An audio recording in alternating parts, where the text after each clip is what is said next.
आखिर क्यों कहा जाता है कान्हा जी को लड्डू गोपाल? जानिए इसके पीछे की दिलचस्प कहानी। जन्माष्टमी का त्यौहार देश में बहुत ही धूमधाम से मनाया जाता है।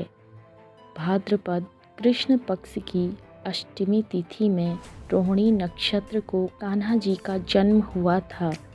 कान्हा जी के कई सारे रूप हैं, लेकिन जन्माष्टमी के पावन अवसर पर लोग लड्डू गोपाल की पूजा करते हैं। लेकिन क्या आप जानते हैं कि कान्हा जी को लड्डू गोपाल क्यों कहते हैं? तो चलिए बताते हैं आपको इसके पीछे की कहानी। छोटे रूप को कहते हैं लड्डू गोपाल। लड्डू गोपाल का कान्हा जी का छोटा रूप है। बाल कान्हा जी घुटनों के बल चलते हैं। लड्डू गोपाल के हाथ में लड्डू होता है। क्या आपने सोचा है कि कान्हा जी को तो माखन और दही पसंद है, लेकिन फिर भी उन्हें लड्डू गोपाल क्यों कहा जाता है? कुंभन दास से जुड़ी है लड्डू गोपाल की कहानी। ब्रजभूमि में भगवान श्री कृष्ण के परम भक्त कुंभन दास नाम के व्यक्ति थे। कुंभन दास का छोटा बेटा था जिसका नाम रघुनंदन था। कुंभन दास श्री कृष्ण के बहुत बड़े भक्त थे। दिन रात वो श्री कृष्ण की पूजा करते थे, इसलिए वो अपना घर और मंदिर छोड़कर भी कहीं नहीं जाते थे। परंतु एक बार कुंभन दास को वृंदावन से भागवत कथा का निमंत्रण आया। इस निमंत्रण को वह मना नहीं कर पा रहे थे। बहुत समय तक सोचने के बाद उन्होंने जाने का मन बना लिया। अपने छोटे बेटे को वह पूजा की सारी जिम्मेदारी दे गए।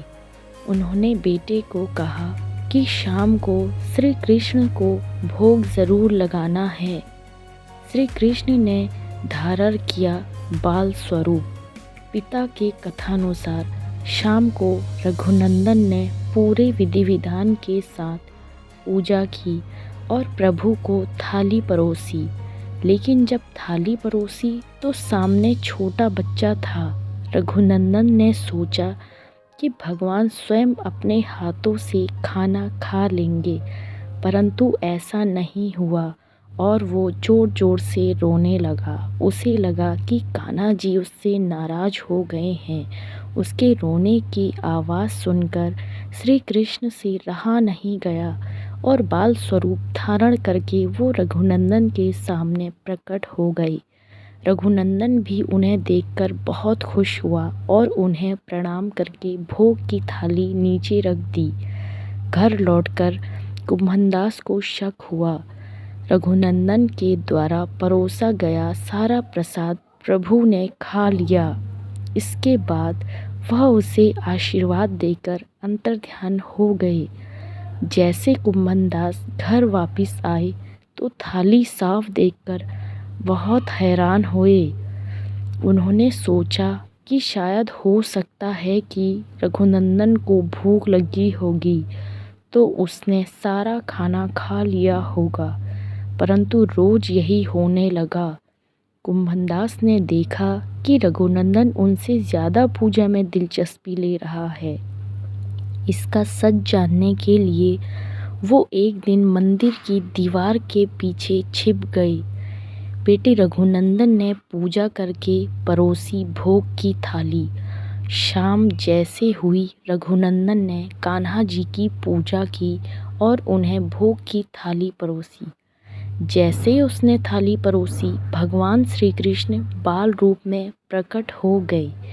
कुंभन दास यह सारा दृश्य दीवार के पीछे से देख रहे थे। वो देखकर भाव से भर गए और कान्हा जी के चरणों में गिर गए। जिस वक्त कुंभन दास भगवान श्री कृष्ण के चरणों में गिरे, कान्हा जी के हाथ में लड्डू था।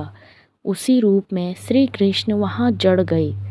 गोपाल तो श्री कृष्ण को कहते हैं, परंतु उनके हाथ में लड्डू था, इसीलिए उनका नाम लड्डू गोपाल पड़ गया। इसीलिए जन्माष्टमी पर उनके मोहक रूप की लड्डू गोपाल की पूजा की जाने लगी।